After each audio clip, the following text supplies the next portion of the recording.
రోజు నాడు ఆ చంద్రమౌళీశ్వర శివలింగం, ఆ చంద్రమౌళీశ్వర శివలింగానికి కనుక అర్చన చేసుకోగలిగితే భగవంతుడి యొక్క అనుగ్రహం వలన ఈ యొక్క మానసికంగా ఉండేటువంటి ప్రతి ఒక్క విధానం నుంచి పరిపూర్ణంగా బయటపడతారమ్మా.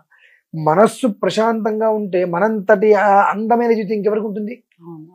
డబ్బెంతైనా ఉండొచ్చు, అసలు డబ్బు లేకపోవచ్చు. తృప్తి, మానసిక ప్రశాంతత, ఈ రెండు మనిషికి అవసరం. ఈ రెండు లేకపోతే ఎంతున్నా మనకు ఉపయోగం లేదు. కాబట్టి ఆ రెండు పరిపూర్ణంగా భగవంతుడు ఇస్తాడమ్మా. ఈ శివరాత్రికి కాలచక్రంలో మళ్ళీ నిర్ణయాత్మకంగా ఒక విధానం ప్రారంభం కానుంది. కాబట్టి ఆ ప్రారంభమయ్యేటువంటి దాన్ని మనం ఏ రకంగా తీసుకోగలుగుతాం, మంచిగా తీసుకుంటామా చెడుగా తీసుకుంటామా, దాన్ని ఏ రకంగా తీసుకుంటాం అనేటువంటిది మనం ఇదే ఉంటుంది.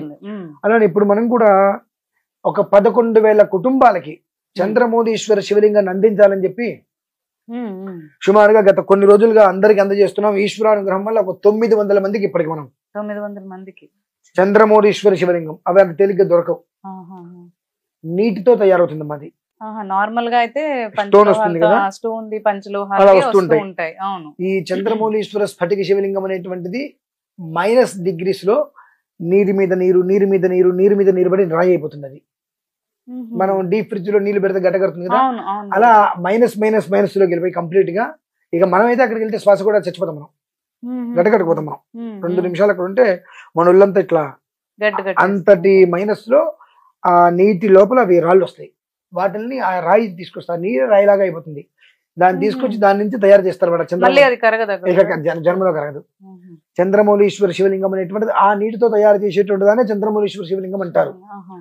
అది ఇప్పటికి 900 మందికి మనం అందించాం. 11,000 మందికి అందివ్వాలి. ఏ ఒక్క కుటుంబంలో కూడా ఈతి బాధలు అనేటువంటిది లేకుండా సర్వకాల సర్వావస్థలు ఎందుకు కూడా ఎప్పుడు నవ్వుతూ నవ్విస్తూ 10 మందికి పెడుతూ తింటుండేటువంటి స్థితికి రావాలంటే చంద్రమౌళీశ్వరుడు ప్రతి ఇంట్లోనూ కూడా కొలువై ఉండాలి.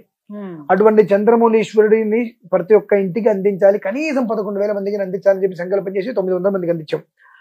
వీరందరూ కూడా ఇప్పుడు ఎంతమందికి 900 మందికి అందించాం కాబట్టి ఎవరింటికైతే అందిందో వారు, ఎవరైతే తీసుకుంటారో వారు, వీరందరూ కూడా శివరాత్రి మొదలుకొని ఆ ఒక విధానాన్ని అనుసరిస్తున్నట్లయితే తరతరాలు సౌగంధికంగా కుటుంబం వర్ధిల్లుతుందమ్మా.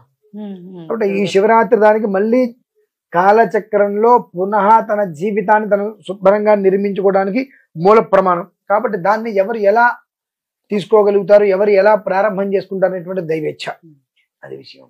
ధన్యవాదాలు.